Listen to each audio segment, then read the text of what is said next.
I'm gonna let you in on a little secret. I was not the cool teacher. Shocking, I know, it's hard to believe, but that didn't stop me from desperately wanting to be the cool teacher. And insecurity will drive you to make some pretty questionable decisions. Now, I wanted my space to reflect how cool I thought I was. And so the summer after my first year of teaching, I had my brother-in-law, who worked in commercial grade printing, print a very large and very illegal picture of Mickey Mantle striking out of the plate and throwing his batting helmet across the field. It was on the cover of Time magazine. It was a very iconic picture, and I thought it would just make this incredibly bold statement to students as soon as they walked in the room. I also had plans of using it as a teachable moment about trying something hard and striking out and failing and then not failing and not giving up and moving forward. I mean, it was a great lesson, but it was much more about me and wanting to be cool than it was about something that I could actually teach students on an ongoing basis outside of a single lesson. And that one picture was huge. It was 10 feet long by 6 feet high, and it covered an entire wall of my classroom. It's giving up 25% of my classroom space so that I can feel cool, when it could have included much more practical pieces of documentation about learnings in the classroom and how to exist in the classroom and how to follow the expectations in the classroom, also generated by students. It would have been much more meaningful. So the lesson is, don't make the mistake that I made. Don't indulge yourself in your classroom decor and botch things in the process. Now, I'm not saying there's anything wrong with including things about your personality. Indeed, like, I've known teachers that have hundreds of ducks around their room because they're big Oregon Ducks fans. Or I knew a teacher that loved flamingos and had random flamingos all over her classroom. That's just kind of funny and silly, but doesn't get in the way of student learning. Do not blow up a cultural reference from decades ago that students aren't going to get in the first place and cover your entire wall with it. It's a bad idea. So, if it's not painfully obvious already, today we are talking about visuals in the classroom.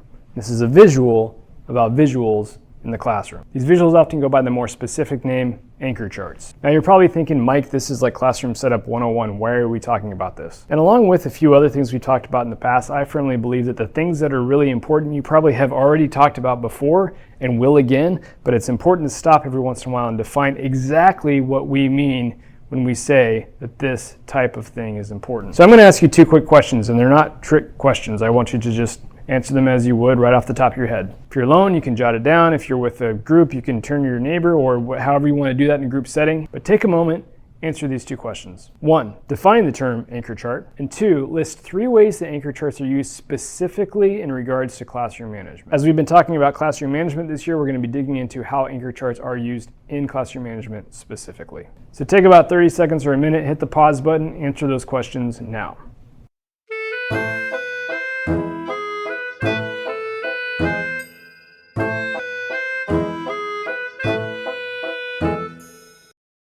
Let's see how we did using an anchor chart. Anchor charts are quite simply a visual document that captures student and teacher learning. And in a nutshell, that's it. Now, of course, you can use anchor charts academically or with classroom management or in a variety of other situations. But today, we're not going to be talking about the writing process or cause and effect charts. We're going to be talking specifically about anchor charts in classroom management. And let's look at that. Now, one of the most fundamental ways that we use anchor charts in regards to classroom management is to help students remember expectations. Now, this can look like different procedures that are documented, like exit strategies or entry strategies or warm-up procedures. It can look like reminding students where to turn things in. This is primarily used at the beginning of the year to help students remember all that there is to remember about existing in a classroom, but many teachers keep some of these directions up year-round as well. Give students ownership. We're going to hear from a teacher who uses anchor charts to generate respect agreements in her classroom using student input, and that really helps students have buy-in into what's going on in the classroom. Finally, and this is so important, they save the teacher from being the sole source of information. Now, this is a benefit that I didn't always think about as a teacher. We're going to hear from a teacher shortly that talks about the benefit of having reminders that are not verbal, that are not the teacher giving reminders, but the students getting reminders in a different format. It's very critical, and Darla is going to have some really interesting thoughts to share with us on that front.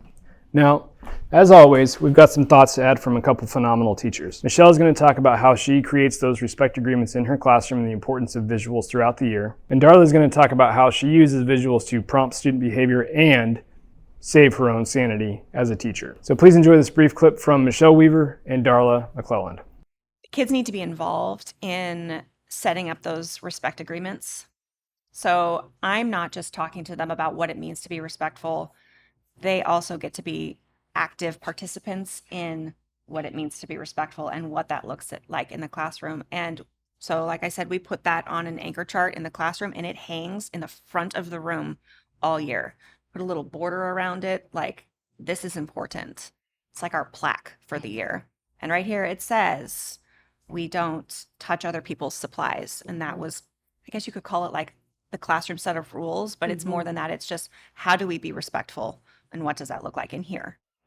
I know you said you do student to teacher, right? You have respect from student to teacher. You said you had student to materials and environment. Do you have like guiding questions to help you build those respect agreements? So in the upper elementary grade levels, the kids really come up with them. So the student to teacher, student to material, and student to student is all I give them. And then I say, so what does that look like in here? If we're talking about respect, how do you respect me as your teacher? And how can I respect you as my student? And they will come at me with better questions and answers than I could have come up with myself. That's great. Because they know what it is that they want. And the one that we have to help with is the material piece. So how can I be respectful to those books you're borrowing from me from the library? And what does that look like? Right. And again, that comes with, these are the expectations. This is the procedure. Yep. What are some other visuals and posters that you have in the classroom that you can refer to throughout the year? There's a lot of academic anchor charts that you can use in the classroom, but for things that hang on your wall all year long, you want to make sure that they are student-centered. Students have ownership of them. They've helped create them. So if you think about the class family thing that we have created together, and they've put up what respect means, and we keep that on our wall for the entire year.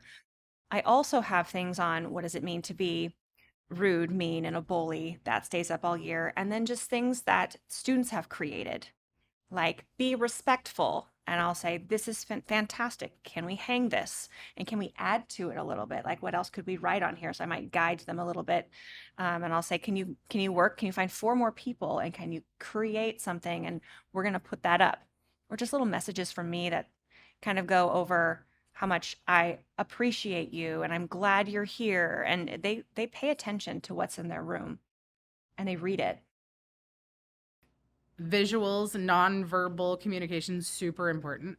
So if it's important enough that I think they should be doing it all the time, then I make sure I have a visual of that. So I have a how to get out of class poster that has like, clean up your supplies, push in your chair, stand quietly behind your seat, wait to be dismissed.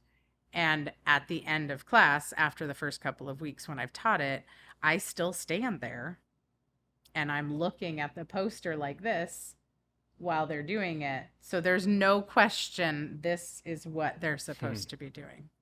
And I might be like, hey, kind of drawing it, and that's why at the beginning of class, I stand by the door looking at my screen. I say hi, and then I look at the screen, and I do a lot of reminders that aren't using my voice.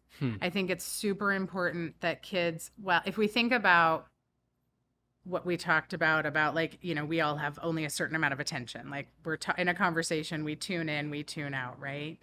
That same thing is true when we're in class. So if I'm teaching and for 5 minutes or whatever, and then I'm like, okay, now do whatever I said. I hear teachers a lot of times say, I said it. And then they're like, what are we doing? And I said it over and over and over again, and they still weren't doing it. Because they know you're going to say it over and over and over again. We teach kids to tune us out when we do that. So the way that I fix that is I say things, but anything that's so important that they need to remember, I write it down.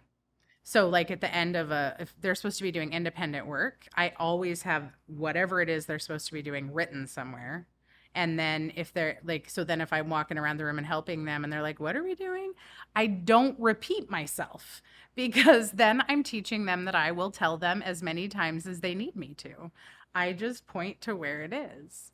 And I think, especially in middle school, where we're trying to make them more independent, that helps them to be more independent.